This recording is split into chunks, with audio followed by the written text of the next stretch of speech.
అందరికి నమస్తే. ఒకప్పుడు ఏపీల అది కూడా ఎక్కడనో ఏ కోస్తాలోనో, ఏ రాయలసీమలోనో చూసే పాలిటిక్స్ ప్రస్తుతం మనం తెలంగాణలో చూస్తున్నాం. నిజానికి తెలంగాణలో ఈ వ్యక్తిగత కక్ష రాజకీయాలు ఉండవు. ఏ పార్టీ ఆ పార్టీ ఉంటది. పార్టీ విధానాలు ఉంటాయి. ఆ పార్టీకి కంకణబద్దులై ఉండొచ్చు. పార్టీకి క్రమశిక్షణ గల వ్యక్తులై ఉండొచ్చు. కానీ కలిసినప్పుడు మాట్లాడుకుంటారు. మిగతా వారంతా నడుస్తుంటాయి. కానీ ఇప్పుడు మారింది మొత్తం. లాస్ట్ 1 ఇయర్ నుంచి మొత్తం కక్షపూరితంగా ప్రభుత్వం వ్యవహరిస్తున్నది. ప్రత్యర్థుల మీదకి కక్షపూరితంగా మాట్లాడుతున్నది. ఈ రాజ్యం ప్రత్యర్థుల మీద ఉక్కుపాదం మోపుతున్నది. సేమ్ అవతల జగన్ మీద చంద్రబాబు ఎట్లనో, చంద్రబాబు మీద జగన్ ఎట్లనో, ఇప్పుడు రేవంత్ రెడ్డి ముఖ్యమంత్రి అయిన తర్వాత ఈళ్ళు సేమ్ అవతల బీఆర్ఎస్ మీదనో, లేకపోతే అవసరమైనప్పుడు కొంతమంది బీజేపీ నేతలు, కొంతమంది బీజేపీలో ఫ్రెండ్స్ ఉన్నారు. మిగతా వాళ్ళ ఫ్రెండ్స్ గారు వాళ్ళ మీదనో, లేకపోతే ఎవరైనా జనం ప్రశ్నిస్తే జనం మీదనో, నాలాంటి జర్నలిస్ట్ ప్రశ్నిస్తే నాలాంటి మీదనో ఈ ప్రభుత్వం అట్లా వ్యవహరిస్తున్నది. అందుకే ఏపీ పాలిటిక్స్ను తెలంగాణ పాలిటిక్స్ ఇప్పుడు సెట్ అయిపోయినాయి. నిజానికి మనకు వాళ్ళకు ఇన్ని సంవత్సరాలలో తెలంగాణ పాలిటిక్స్ చాలా కూల్. ఏపీ పాలిటిక్స్ చంపుకునే దాకపోతాయి. మన దగ్గర కూడా ఆ వాతావరణం వచ్చేసింది. చూసినాం కదా, కొల్లాపూర్లో శ్రీధర్రెడ్డిని చంపేసిండ్రు. ఇంకా రకరకాల పేర్లు, రకరకాల వ్యక్తులు, పొలిటికల్ హత్యలు కూడా జరుగుతున్నాయి తెలంగాణలో. ఇక దూషించుకోవడాలు, విమర్శించుకోవడాలు ఇది వేరు. దూషించుకోవడాలు, నిన్ను చంపుతానడు, నరుకుతామనడు, లాగులో తొండలెక్కిస్తామనడు, ఇదంతా ఒక రకంగా వ్యక్తిగత రాజకీయాలు, వ్యక్తిగత కక్షలను రాజకీయాలకు అంటగట్టి దాన్ని ఇక్కడ దాకా తీసుకొచ్చాను. అయితే నేను ఇక్కడ ఏపీ వర్సెస్ టీజీ అని ఒకటి పోల్చదలుచుకున్నా. ఏపీలో జగన్మోహన్ రెడ్డి ఓడిపోవడానికి బలమైన కారకులు కొంతమంది ఉన్నారు. వాళ్ళ లాంగ్వేజు, వాళ్ళు వివరించిన తీరు, పోనీ వాళ్ళందరికీ వాళ్ళే మాట్లాడలే, వాళ్ళని జగన్ ఎంకరేజ్ చేసిండు. జగన్ ఎంకరేజ్ చేసినందుకు జనాలకు అసహ్యం కలిగి వాళ్ళ మీద, వాళ్ళతో పాటు పార్టీని కూడా ఊడగొట్టి, అంటే ఓడించి 11 సీట్లకు పరిమితం చేసిండు. ఇక్కడ చూడండి ఒకసారి, కొడాలి నాని మీకు తెలుసు కదా, ఆయన భాష తెలుసు, ఆయన కథ తెలుసు, అన్నీ తెలుసు. ఆయన భాష జుగుప్సాకరమైన భాష, అంత అసహ్యం. కానీ జగన్కు మాత్రం నచ్చింది ఆ భాష. జగన్ ఎంకరేజ్ చేసిండు. ఆయన చంద్రబాబు మీద, నారా లోకేష్ మీద, అవసరమైతే నారా బ్రాహ్మణి మీద, అవసరమైతే నారా భువనేశ్వర్ పైన అందరి మీద నోరు పడేసుకున్నారు కొడాలి నాని. ఓడిపోయాడు, చిత్తుగా ఓడిపోయాడు. ఆ ఎఫెక్టు జగన్ ప్రభుత్వం మీద, జగన్ ఎలక్షన్స్లో జగన్ పార్టీ పైన తీవ్రంగా పడ్డది. రోజా కూడా అంతే. రోజా కూడా కొద్దిగా కంట్రోల్లో, అంతకుముందు కొద్దిగా అప్పుడప్పుడు గీత దాటినా కొద్దిగా కంట్రోల్లో ఉంటారేమో అనిపించేది. కానీ మంత్రి అయిన తర్వాత, ఏపీలో ఆమె మంత్రి అయింది, మిడిల్ ఆఫ్ గవర్నమెంట్లో మంత్రి అయిన తర్వాత రోజా కూడా లైన్ క్రాస్ అయిపోయింది. రోజా కూడా ఏంటంటే అది మాట్లాడము అంటే కొంతమంది ఎగేసిండు జగన్ వాళ్ళ మీదకి, చంద్రబాబు నాయుడు వాళ్ళ మీదకి కొడాలి నాన్ని, రోజాను, అంబటి రాంబాబును, వీళ్ళిద్దరు చంద్రబాబు నాయుడు మీద మాట్లాడాలి. వాళ్ళకి డ్యూటీస్ ఎట్లున్నాయి చూడు. వీళ్ళిద్దరు సిబిఎన్ మీద మాట్లాడాలి, వాళ్ళ మీదే మాట్లాడుతుంటారు. తర్వాత అంబటి రాంబాబు పేరు నాని, పవన్ కళ్యాణ్ మీద మాట్లాడతారు వీళ్ళిద్దరు. పవన్ కళ్యాణ్, వాళ్ళ ఫ్యామిలీసు, వాళ్ళ భార్యలు, ఇదే పర్సనల్ వ్యవహారాలు మొత్తం. తర్వాత వలంనేని వంశీ, నారా లోకేష్ టార్గెట్ చేయాలి వంశీ, ఆయన డ్యూటీ. ఇట్లా కొంతమందికి జగన్ డ్యూటీస్ అప్పగిస్తే వీళ్ళు అనవసరమైన కాంట్రవర్సీలో ఇరుక్కొని, అడ్డమైన లాంగ్వేజ్ మాట్లాడి, లాస్ట్కు పార్టీ మీదనే జనాలకు విరక్తి కలిగేటట్లు చేసి జగన్కి 11 సీట్లు వచ్చినాయి. అది జగన్ చేసిన తప్పు, వీళ్ళు చేసిన ఓవర్ యాక్షన్. సేమ్ మన దగ్గరకు వచ్చే వరకు ఇది జరుగుతుంది. నెక్స్ట్ ఏం జరుగుతుందో నాకు తెలియదు. కానీ ఇప్పుడు ఏం జరుగుతుందంటే, రేవంత్ రెడ్డి వీళ్ళని ఎంకరేజ్ చేస్తున్నాడు. ఎందుకు ఎంకరేజ్ చేస్తున్నాడు?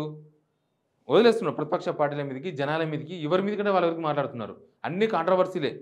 ఇప్పుడు కొండా సురేఖ గురించి మీకు తెలుసు కదా, అక్కినేని నాగార్జున ఫ్యామిలీ మీద అనవసరమైన లాంగ్వేజ్ కేటీఆర్ మీద మాట్లాడి కాంట్రవర్సీ అయినా, మొన్న బారు అని చెప్పేసి కాంట్రవర్సీ అయినా, ఇట్లాంటి చాలా ఇష్యూస్ ఉన్నాయి ఆమెవి. ఆ టెంపుల్ కాడ, కొమరేలి టెంపుల్ కాడ లోకల్ ఎమ్మెల్యే పల్లా రాజేశ్వరితో గొడవ. పల్లా రాజేశ్వర రెడ్డికి జనం ఓట్లేస్తే ఎమ్మెల్యే అయ్యండి ఆయన. ఈ కొండా సురేఖ చెప్తానో, రేవంత్ రెడ్డి చెప్తానో ఎమ్మెల్యే కాలే ఆయన. కానీ స్టేజ్ మీద కూర్చొని వెళ్ళలేదు, కాంట్రవర్సీ. ఇట్లా మొత్తం కాంట్రవర్సీలు అన్నీ కొండా సురేఖ చుట్టే ఉన్నాయి. కాబట్టి కొండా సురేఖ ఇప్పుడు మనకు కొడాలి నాని లాగా అనిపిస్తుంది. ఏపీలో కొడాలి నాని, ఇక్కడ కొండా సురేఖ. తర్వాత సీతక్క ఏంది? సీతక్క ప్రతిపక్షంలో ఉన్నప్పుడు ఒకలాగుండే, అధికారంలోకి వచ్చిన తర్వాత మంత్రి అయిన తర్వాత ఆమె వ్యవహారం మొత్తం మారిపోయింది. డ్రామా అంతా ఓపెన్గా కనిపిస్తుంది. ఏంది ఈ మధ్యకాలంలో చాలా కాంట్రవర్సీలు ఉన్నాయి. మొన్ననే కదా గురుకుల్ పిల్లలు, పాపం ఒక గిరిజన అమ్మాయి చనిపోతే ఆ ఊరికి కూడా పోలే, బాధ అనే విలేజ్, ఆసిఫాబాద్ పోయి కనీసం పరామర్శించలే కూడా, వాళ్ళ తల్లిదండ్రులను ఇప్పటిదాకా కూడా పరామర్శించలే. కానీ గురుకుల్ స్కూల్ వెనుక బీఆర్ఎస్ కుట్ర ఉంది, ఆధారాలతో బయటకు వస్తానే ఆమె ఆ చెప్తున్న క్రమంలో ఆ వీడియో ఒకసారి ఉంటే మీరు చూడండి. దీని వెనుక కుట్ర ఉంది. ఆధారాలతో సహా వస్తా, బయటపడతాయి అని మాట్లాడుతున్న టైంలో ఆ ముఖంలో అహం, ఆ కళ్ళలో అహం కనిపిస్తుంది. అంటే ఒక మహిళ, అది ఒక బాధ్యత గల మంత్రి ఆ ఎక్స్‌ప్రెషన్స్‌తోన అట్లా చెప్పడం అనేది కొద్దిగా ఆహ్, అహం కళ్ళలోకెళ్ళే అహం కనిపిస్తుంది. నేను మంత్రిని, నేను ఇట్టే మాట్లాడతా అన్నట్టు కనిపించింది. ఆమె అంతకుముందుకు ఇప్పటికి చాలా డిఫరెన్స్ అయిపోయింది. ప్రతి కాంట్రోవర్సీలో సీతక్క ఉంటుంది.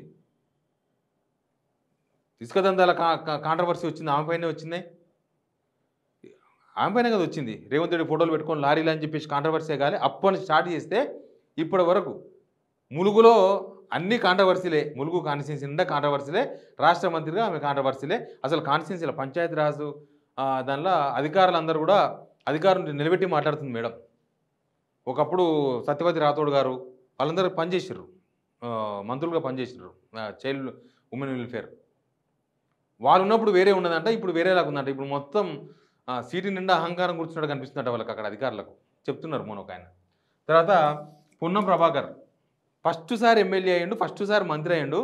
ఆయన ఆవేశం స్టార్ అని పేరు కూడా తెచ్చుకున్నాడు లాస్ట్‌కి. అందరూ ఆవేశం స్టార్ అంటుర్రు ఆయన్ని తెలంగాణలో. ఆయన కూడా రకరకాల కాంట్రోవర్సీలు ఏంటనేది మొన్న చూడలే అమ్మాయి చనిపోతే ఆ గురుకుల హాస్టల్ పోయి ఎవరో చనిపోతే మేము చంపినట్టేనా? ఎవరో ఎందుకు చనిపోయింది స్వామి? మీరు పెట్టిన తిండి తిని చనిపోయింది. పొన్నం ప్రభాకర్ కూడా controversy. Ponnam Prabhakar, Ambati Rambabu equal to కొద్దిగా అటు ఇటు. ఇంకా కోమరెడ్డి వెంకరెడ్డి ఈయన ఎవరితో సమత్వ కూడా ఎవరితో పోల్చొద్దు. కోమరెడ్డి వెంకరెడ్డి పొద్దుగాల ఏం మాట్లాడతాడో, మధ్యాహ్నం ఏం మాట్లాడతాడో, సాయంత్రం ఏం మాట్లాడతాడో తెలియదు.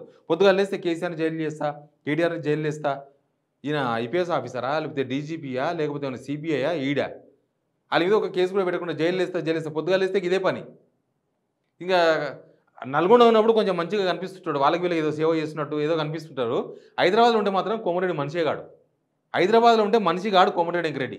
ఏమన్నా కాన్స్టిట్యున్సీ పోయినప్పుడు ఆ ఓటర్ల భయానికి ఏదో వాళ్ళతో మంచిగా ఉన్నాడు వేస్తాడేమో. వీడియోలు అయితే మంచిగా వస్తాయి. లోకల్ తెలుసు ఆయన ఏం చేస్తాడో.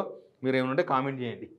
తర్వాత దానం నాగేందర్, తర్వాత ఆది శ్రీనివాస్. ఆది శ్రీనివాస్ ఎవరు కాదు, వేములవాడ ఎమ్మెల్యే, ఖైరతాబాద్ ఎమ్మెల్యే దానం నాగేందర్. వీళ్ళ పాత్ర వల్లంనేని వంశీ పాత్ర వాళ్ళది, దానం నాగేందర్ వాళ్ళది. దానం నాగేందర్ మొదలే ఓ రౌడీ. ఆ ముద్ర ఉంది ఆయన మీద. తెలంగాణ ఉద్యమంలో కట్టబట్టుకొని తిరిగినోడు. తర్వాత బీఆర్ఎస్ ఏరి నల్లి లేకుండా ఉండే బీఆర్ఎస్లో. తర్వాత దీనిలోకి వచ్చిన తర్వాత అనవసరమైన కామెంట్లు. తర్వాత ఆది శ్రీనివాస్ కూడా పొద్దుగా లేస్తే ఆయన్ని సీఎల్పీ వెనక రూమ్ ఇచ్చినట్టున్నారు విప్ అని చెప్పి. ఎవరైనా మాట్లాడంగానే ఇట్లా తెరదీసుడు, మాట్లాడేసుడు, మళ్ళీ తెరేసుకోడు. పోయి ఆ వేమనవాడలో ఏదైనా పని చేసుకుంటే బెటర్. జనాలకి ఏమైనా వేసిన ఫస్ట్ టైం గెలిపించారు. ఇన్నిసార్లు ఓడించి సింపతితో గెలిపించారు కదా ఆది శ్రీనివాస్ను. ఇన్ని ఆ తలుపు సాటున ఉండి నిమిషానికి ప్రెస్ మీట్ పెట్టే బదులు అనవసరంగా వీళ్ళందరూ ఓడిపోయారు. వీళ్ళందరూ చిత్తగా ఓడిపోయారు వీళ్ళు. నెక్స్ట్ ఓడిపోయే లిస్ట్ ఇది. చిత్తుగా ఓడిపోయే లిస్ట్ ఇది. ఇట్లే మాట్లాడితే ఏదవుతుంది, జనాలకు వీళ్ళ మీద విరక్తి కలవడం కాదు, వీళ్ళని ఎంకరేజ్ చేసిన వాళ్ళ మీద విరక్తి కలుగుతుంది. వీళ్ళని ఎంకరేజ్ చేసిన రేవంత్ రెడ్డి, తర్వాత జగన్. అయితే మీరు ఇంకొకటి అడగవచ్చు నన్ను, వైఎస్ జగన్ను సీఎం రేవంత్ రెడ్డితో పోలుస్తారా అని. నిజమే. ఈయననేమో మితభాషి, ఈయన అమితభాషి. ఈయన మితభాషి అంటే తక్కువ మాట్లాడతాడు, జగన్ తక్కువనే మాట్లాడతాడు. వీళ్ళందరిని ఎగేసిండు. ఏంటంటే వీళ్ళందరినీ ఎగేసి వీళ్ళు మాట్లాడుతూనే ఉంటారు. మళ్ళీ ఈయన ఇంకా వీళ్ళకన్నా ఎక్కువ మాట్లాడతారు. వీళ్ళ గురువు కదా, వీళ్ళు 100 మాట్లాడితే ఆయన 200 మాట్లాడతాడు. ఇట్లా మొత్తం సంవత్సరంలోనే తీవ్రమైన వ్యతిరేకత రావడానికి కారణం వీళ్ళే. ఇంకా అప్పుడప్పుడు వీళ్ళకి ఇంకా ఉండరులే. పొంగులేటి శ్రీనివాసరెడ్డి ఉన్నాడు. అప్పుడప్పుడు ఎప్పుడన్నా వెళ్తే అన్నప్పుడు, నాశనం వెళ్తే అన్నప్పుడు ఆయన వస్తాడు. పొంగులేటి శ్రీనివాసరెడ్డి వచ్చి అనవసరమైన కామెంట్ మాట్లాడిస్తాడు. లేకపోతే తుమ్మన్నా ఇస్తున్నాం అని ఎగదొస్తారు, పోయి మాట్లాడుకోపో అని. ఇప్పుడు చాలామంది శ్రీధర్బాబు ప్రెస్ మీట్ పెడతాడు, పెద్ద కాంట్రవర్సీ కాదు. ఉత్తమ్ కుమార్ ప్రెస్ మీట్ పెడతాడు, ఏం కాంట్రవర్సీ కాదు. ఇట్లా కొంతమంది ఉన్నారు, వాళ్ళు ప్రెస్ మీట్లు పెడతారు. జూపల్ కృష్ణారావు ప్రెస్ మీట్ పెడతాడు, పెద్ద కాంట్రవర్సీ ఉండదు. ఆయన చుట్టూ ఆయన వ్యక్తిగత కాంట్రవర్సీ ఉంటాయి కానీ ఆయన గవర్నమెంట్ కాంట్రవర్సీ ఆయన తగిలించుకోడు. ఆయన వ్యక్తిగతంగా ఉంటాయి. ఆయన కక్షలు, కారుణ్యాలు, పగలు, ప్రతీకారాలు, కబ్జాలు, కేసులు అన్నీ ఉంటాయని. కానీ గవర్నమెంట్ కాంట్రవర్సీకి తలదూర్చాడు. ఆయన అట్లా మెయింటైన్ చేస్తాడు. ఇట్లా వీళ్ళందరితో వీళ్ళ మోలుస్తున్నారు తెలంగాణ జనం. ఇలా మోలుస్తున్నారు. ఇగో సేమ్ అప్పుడు అట్లే అయింది. సేమ్ జగన్ పరిపాలనలా జగన్ కొంతమంది ఎట్లయితే ఎంకరేజ్ చేసి అనవసరమైన బూతులు కాంట్రవర్సీలకు చుట్టుకొని బూతులు మాట్లాడించి జనాలు ఎంత అసహించుకునే విధంగా వాతావరణం క్రియేట్ చేసినారో, ఇప్పుడు రేవంత్ రెడ్డి ఆయన మాట్లాడుతూ ఇంకా మిగతా వాళ్ళని కూడా ఇట్లా మాట్లాడిస్తున్నారు అనేది ఒక పెద్ద చర్చ. ఇంకా చాలామంది ఉన్నారు, వాళ్ళని ఎగేసుకోకపోయినా వచ్చి అప్పుడప్పుడు ఫోన్ చేసినప్పుడు వచ్చి మాట్లాడుతూ ఉంటారు. బట్ వీళ్ళు మాత్రం ఎగేసుకొని వచ్చి కాదు, వీళ్ళను కీ ఇచ్చినప్పుడల్లా ఊరికొచ్చి అనవసరమైన కాంట్రవర్సీలో ఏలుపెట్టి, అనవసరంగా కాంట్రవర్సీ చేసి వాళ్ళ మీద వ్యతిరేకత, ప్రభుత్వం మీద వ్యతిరేకత, ఈ అరాచక ప్రభుత్వం, ఇది అరాచక ప్రభుత్వం అని చెప్పుకునేందుకు వీళ్ళ ప్రెస్ మీట్లు, వీళ్ళు మాట్లాడే మాటలు ఇవి ఒక ప్రూఫ్స్‌గా కనిపిస్తున్నాయి. ఎనీవే అటు జగన్, ఇటు రేవంత్ రెడ్డి ఇద్దరు వేరు వేరు. జగన్ మితభాషి, ఈయన అమితభాషి. బట్ చేసే పనులు ఆయన కన్నా అరాచకంగా కనిపిస్తున్నాయి. అందుకే తెలంగాణ పాలిటిక్స్, ఏపీ పాలిటిక్స్ కన్నా దారుణంగా తయారవుతున్నాయి.